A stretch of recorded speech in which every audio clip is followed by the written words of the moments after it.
it broke down in this way: Eve, mayor; Adam, village idiot. And that is the way it was from the very beginning. Sometimes, when Adam would start to speak, Eve would get all hopeful that he was about to impart something important and smart. But he would only say stuff like, "Little things are really great because you could put them in your hand as well as in your mouth."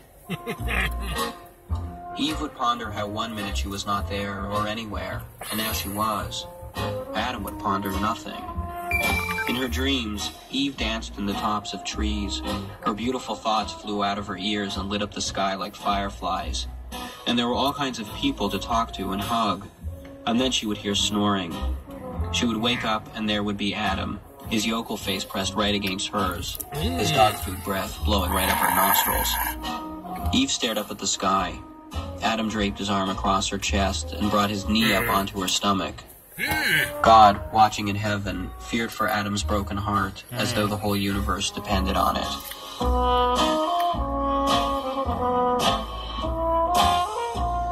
Adam was close to the animals and spent all day talking to them. Except for God, Eve had no one. She would complain to the Lord any chance she got. "Adam is a Nimrod," she would say, and the Lord would remain silent. God was the best and all that, and she loved the hell out of him. But when it came to trash talk, he was of no use. Adam was constantly trying to impress her. "Look what I have made," he said one bright morning, his hands cupped together. Eve looked into his hands. She pulled away and shrieked. Adam was holding giraffe feces. "I've sculpted it," said Adam. "It is for the Lord." He opened his hands wide to reveal to her a tiny little giraffe with a crooked neck.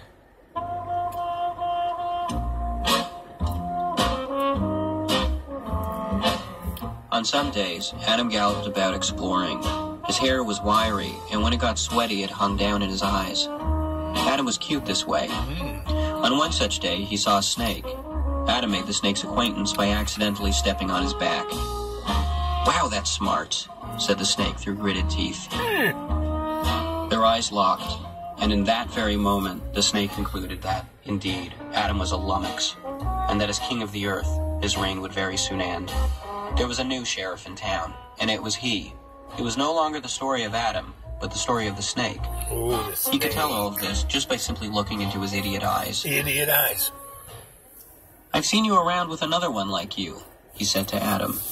"But instead of the dead legless snake between the legs, she has chaos there." "That's Eve," said Adam, all animated. "I named her that myself. God made her from out of my rib." He showed the snake the scar on his side. The snake looked at Adam in silence. The idea of Adam the schlemiel, Adam the fool, being God's favorite, was enough to give the snake a migraine. "You aren't at all like I imagined," the snake said. "I thought you'd be closer to the ground, more pliant, greener." I tried to explain to God that to make you balanced up on your hind legs was architecturally unsound. I don't know why I bother. Adam sat and listened wide-eyed. Eve hadn't the patience to sit and chat like this, so when the snake suggested they get into the habit of meeting every once in a while to talk, Adam was very excited to do so. As they lazed on their backs staring up at the sky, the snake would brag about how he was older than the whole world, and that he used to pal around with God in the dark, back before creation.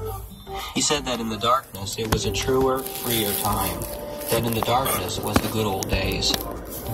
He told Adam that back in the very beginning, he had all kinds of thoughts on how to make the Garden of Eden a better place, but that God was just too stubborn to listen to reason. "Make the earth out of sugar," I told him. "Instead of stingers, give bees lips they can kiss you with." Adam didn't always agree with the snake. In fact, a lot of what the snake said went straight over his head. But there was still something about him that made him get into a very particular mood. He made the world feel bigger. Sometimes when Adam was with Eve, sitting there in icy silence, he would think to himself, "I sure could go for a good dose of snake."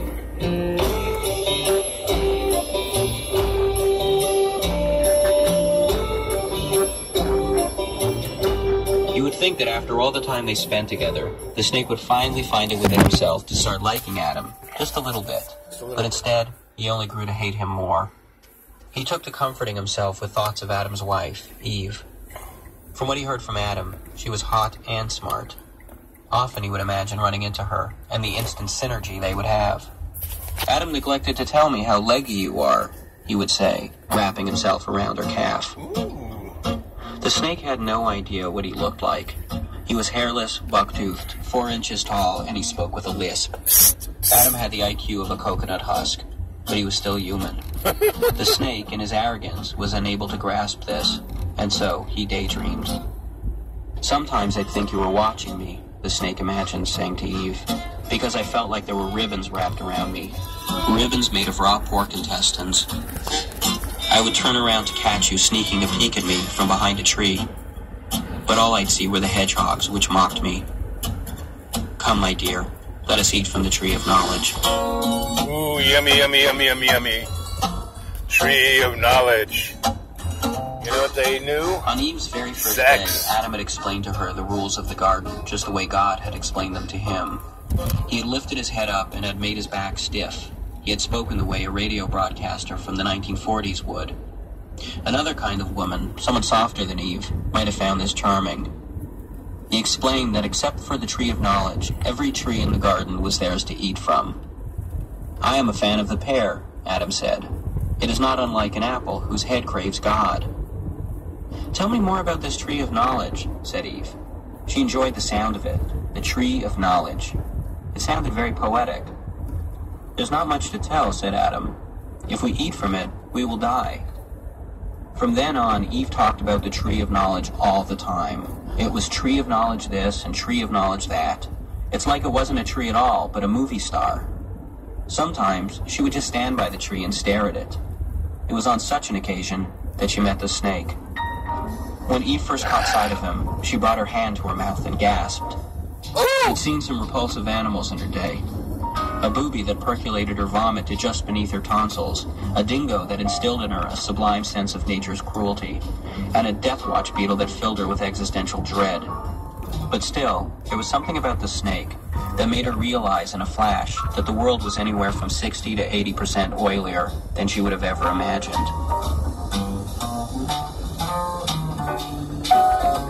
Oily. Hi, said the snake. Hey. In the mood for some fruit of knowledge? How you doing? It's fruity. Good. We were told not to eat from that tree, or else we would die, said Eve. Die?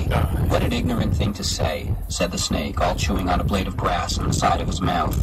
If there is an escape hatch from paradise, then it isn't really paradise, is it? The snake made interesting points.